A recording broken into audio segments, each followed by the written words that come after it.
Alors, aujourd'hui, on va parler de ma série préférée. Aujourd'hui, on va parler de ma série préférée parce que j'avais envie. C'est, c'est un, c'est un projet que j'avais depuis longtemps de parler de ma série préférée. J'avais ce projet depuis ultra longtemps. J'avais tout préparé. J'avais tout préparé de A à Z, mais je l'ai pas fait. C'est un projet que j'ai complètement laissé de, c'est un projet que j'ai complètement laissé de côté. C'est un projet que j'ai complètement oublié. J'ai complètement oublié de le faire, j'ai complètement zappé, j'ai complètement zappé ce projet. Euh, donc, euh, aujourd'hui, on va parler de American Horror Story. American Horror Story, c'est une série de 12 saisons pour le moment, mais dont je trouve que les dernières saisons sont complètement inutiles. Euh, donc, je trouve que les dernières saisons sont complètement inutiles. Parce qu'en fait, cette série est censée parler des 9 cercles de l'enfer. Les 9 cercles de l'enfer, c'est une théorie qui a été mise au point par un. C'est une théorie qui a été mise au point par un visionnaire, par un philosophe. Donc c'est un philosophe, un visionnaire, il y a longtemps, qui a mis au point une théorie comme quoi l'enfer serait séparé en 9 cercles. Et plus tu descends en profondeur dans les cercles, plus tu descends dans les cercles, plus tu es une âme damnée. Donc plus tu es une âme damnée, plus tu es une âme corrompue. Corrompue par le mal, par le mal à l'état pur. Euh, donc, la première saison d'American Horror Story, déjà, la particularité d'American Horror Story aussi, c'est que c'est une série qui est dite comme étant une série euh, anthologique. Donc les séries anthologiques comparées aux séries comme par exemple, je vais prendre exemple sur la série Teen Wolf. Je vais prendre exemple sur la série Teen Wolf ou sur la série Pretty Little Liars. Les séries anthologiques, la différence avec ces séries, j'ai plein d'autres séries à prendre en exemple, hein. Je peux prendre House of Cards, je peux prendre Westworld, je peux prendre non, peut-être pas Westworld parce que non, c'est vrai qu'il y a un suivi dans Westworld, mais chaque saison c'est un peu aussi une série anthologique. Donc la comparaison entre une série normale comme Teen Wolf ou Pretty Little Liars ou, euh, ou encore la série Vikings que je dois commencer, eh bien la comparaison entre American Horror Story et toutes ces séries, c'est que American Horror Story, c'est une série classée anthologique. Et les séries classées anthologiques, justement, comme American Horror Story, comme Westworld, qui est une série anthologique, je pense, parce que chaque monde dans Westworld a quand même un peu sa particularité. Et ben en fait, une série anthologique aussi comme la série Channel Zero, c'est une série où chaque saison va parler en fait de sa propre histoire. La première saison de American Horror Story parle en fait de la Murder House. Ça parle de la Murder House, une série, donc une saison de cette série qui parle d'une maison meurtrière. Donc cette maison tue les personnes qui viennent y habiter. Bon, en tout cas, force les personnes ou alors les tue une fois qu'elles sont à l'intérieur de manière complètement atroce. C'est pour ça qu'elle s'appelle la Murder House. Donc, donc, excusez-moi. Euh, donc en fait, c'est pour ça qu'elle s'appelle la Murder House. Et d'ailleurs, petite anecdote, si vous voulez visiter un jour un studio de tournage d'American Horror Story, il est possible de visiter la Murder House. Elle est entourée d'un grillage et elle se trouve à Los Angeles. Elle se trouve à Los Angeles et elle est entourée d'un grillage parce que pendant le tournage de la première saison d'American Horror Story, quand American Horror Story avait débuté en 2011, il y avait plein de fans acharnés qui, euh, qui essayaient de passer au-dessus des grillages pour atteindre le tournage et voir les acteurs. Ce qui n'était pas possible parce qu'ils avaient mis un grillage. Voilà, donc la Murder House, American Horror Story Murder House, euh, voilà, c'est celle-ci, c'est cette saison-là. Une saison que j'aime encore bien. Eh bien, en fait, elle parle de cette fameuse maison, mais surtout, elle parle de plusieurs choses. Il faut savoir qu'American Horror Story est aussi une série basée principalement sur des mythes, des légendes et des faits réels, voire souvent des faits réels. Euh, la première saison est basée sur la légende de l'Antichrist. Donc la légende de l'Antéchrist, un enfant qui est une corruption de la nature et qui est né à la base de la semence du diable, fécondée donc de la semence du diable, et qui a grandi dans le ventre d'une humaine. Donc cet enfant est mi-humain, mi-démon. Voilà. Voilà pour la petite histoire religieuse. Ça parle sur tout ça, mais dans chaque saison, on retrouve un fait, une histoire réelle.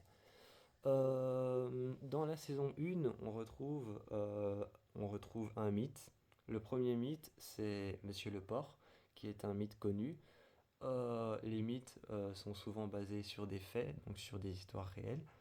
Et Monsieur le Porc, c'est une histoire d'un homme d'un fermier qui avait tout un élevage de porcs.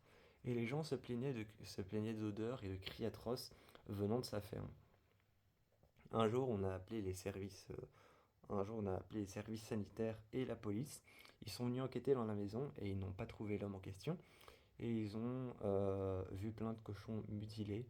Et les villageois ont commencé à se plaindre d'une créature qui rôdait dans les parages, ayant l'aspect d'un homme tout maigre, avec une tête de porc et des yeux rouges. En fait, ce que faisait l'homme dans sa ferme, c'est qu'il mutilait ce cochon. Et un jour, il s'est tué et il s'est coupé la tête. Et il a mis une tête de porc sur sa tête. Depuis cette légende, voilà. Les légendes sont souvent un peu barges, mais basées sur des faits réels, des faits donc des choses qui ont existé. Une histoire qui a réellement existé et qui a bouleversé toute l'Amérique, c'est l'histoire du Dahlia noir. Alors le Dahlia noir, si je me souviens bien, c'est l'épisode 6. Si je me souviens bien, le Dahlia noir, ça doit être l'épisode 6 ou l'épisode 9 ou 8, je sais plus. Mais c'est quelque chose comme ça. Ça doit être l'épisode 8, 9 ou 6, je sais plus lequel. Mais le. Ah non, c'est dans les tout derniers. Donc c'est sûrement le 9. C'est sûrement le 9 parce que c'est dans les tout derniers quand la saison commence à se terminer. Le Dahlia Noir, en fait, c'est l'histoire d'une femme qui a été retrouvée. Cette femme, je sais plus son nom, mais cette femme, en fait, à la base, elle était partie à Los Angeles, justement, pour devenir actrice. Elle était partie pour devenir actrice, mais elle trouvait qu'elle n'était pas assez belle. Donc elle était partie chez un chirurgien qui lui avait promis de la rendre beaucoup plus belle. Et ce qu'elle voulait, c'était surtout améliorer son sourire. Mais ce qu'elle ne savait pas de ce chirurgien qui lui avait promis la beauté, c'est que ce chirurgien se dopait à la... Excusez-moi. Donc ce qu'elle ne savait pas, c'est que ce chirurgien se dopait à beaucoup de produits divers. Et donc, en se dopant à beaucoup de produits divers, justement, il lui a promis d'être super belle. Mais ce qu'il a fait, c'est que sous l'emprise de la drogue, il lui a fait le sourire de l'ange. Si vous connaissez pas le sourire de l'ange, si vous connaissez pas le sourire de l'ange, c'est une pratique qui a été utilisée au Moyen Âge. C'était une pratique utilisée au Moyen Âge pour torturer les gens, pour les torturer. D'ailleurs, c'était souvent utilisé simplement pour leur faire mal. C'était utilisé pour les torturer, pour rien d'autre. Et on leur faisait une entaille ici, au coin de la lèvre, et, euh, et ici, à l'autre coin de la lèvre, on leur faisait une entaille. Et en fait, comme ces entailles faisaient tellement mal, les gens se mettaient à crier, à hurler, et tout se déchirait. Et donc, on avait ce qu'on appelait un sourire énorme, qu'on appelait le sourire de l'ange, parce que tous les tissus, toute la chair de nos joues se déchirait quand on hurlait, parce qu'on avait fait deux entailles ici. Voilà, on appelle ça le sourire de l'ange. Et le chirurgien lui avait promis d'être belle et tout ça. Elle était arrivée chez elle, elle avait pris rendez-vous et on l'a retrouvée dans un fossé coupé en deux, donc vraiment à la taille, au niveau du buste, on l'a retrouvée coupée en deux et avec un sourire de l'ange. Et donc, elle avait un sourire, que c'était un cadavre d'une belle femme, eh bien, on a appelé ça le dahlia noir. Pas pour ça, mais en fait, parce qu'elle portait un dahlia dans les cheveux et qu'elle avait des cheveux très noirs. Donc, on a appelé. C'est une affaire qui est encore non résolue. Elle existe encore aujourd'hui. L'affaire est classée cold case. Elle est classée non résolue. Et, euh, et donc, en fait, c'est une histoire qui s'appelle le dahlia noir. Je vous invite à aller taper dahlia noir et vous verrez que c'est bel et bien une affaire qui n'a pas été résolue et qui existe. Alors, je l'avais dit, hein, cette série est basée sur les cercles de l'enfer. Les 9 cercles de l'enfer représentent à chaque fois un grade différent en enfer. Euh, le premier cercle de l'enfer, c'est l'antichambre de l'enfer, ou alors Dante, ou alors l'enfer de Dante. Premier cercle de l'enfer, c'est l'enfer de Dante. C'est l'endroit où on trouve les âmes. euh, c'est l'endroit où on trouve les âmes qui ont été corrompues, mais pas non plus corrompues. Donc des âmes qui ont péché, mais qui ont fait des péchés pas si graves que ça. C'est l'endroit, on va dire, le plus calme de l'enfer. C'est l'endroit où on trouve les gens qui ont péché, mais qui n'ont pas péché, donc qui ont fait qui ont commis des choses qu'ils n'auraient pas dû faire, et que ces choses ne sont pas si graves que ça. Donc on trouve des âmes damnées, mais pas damnées. Voilà, on trouve des gens qui se trouvent en enfer malgré eux, mais qui ont fait des choses pas si graves. Mais il y a un deuxième cercle de l'enfer qui arrive évidemment. Celui-ci s'appelle l'antichambre de l'enfer ou alors l'enfer de Dante. Et c'est le premier cercle de l'enfer. Donc voilà, moi je vous invite à aller voir la première saison d'American Horror Story qui parle de l'enfer de Dante, qui parle de l'antichambre de l'enfer, le premier cercle de l'enfer, où on trouve les âmes damnées qui se retrouvent en enfer malgré eux, malgré elles, et parce elles ont fait des choses qu'elles n'auraient pas dû faire, mais en même temps elles sont en enfer, mais c'est des âmes qui ne devraient pas être en enfer. Voilà, donc je vous invite à aller voir la première saison d'American Horror Story, Murder House, qui est assez sympa, c'est l'une de mes préférées. C'est l'une de mes préférées, mais c'est pas ma préférée. Mais c'est l'une de mes préférées et je vous invite à aller la voir. Bon, je vous fais plein de bisous et je vous retrouve pour le cercle d'enfer numéro 2.